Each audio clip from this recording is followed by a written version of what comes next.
We have record early voting in Utah this year. Newsline reporter Whitney Leland tells us why voter turnout is so large this year. Utah election officials want a record turnout this year, but they don't want to see long lines at the polls. Instead, Justin Lee, director of elections in Utah, wants voters to avoid the polls and utilize the state's mail-in ballot system.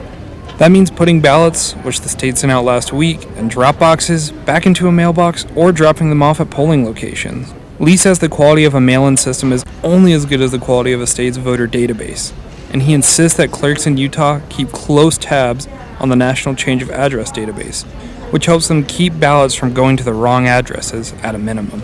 I think it's a lot easier than getting out to a ballot place and dealing with all the lines and stuff.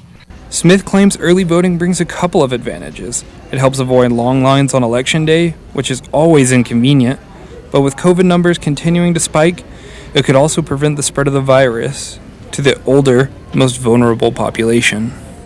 Mail-in ballots also help the state get a head start on election results.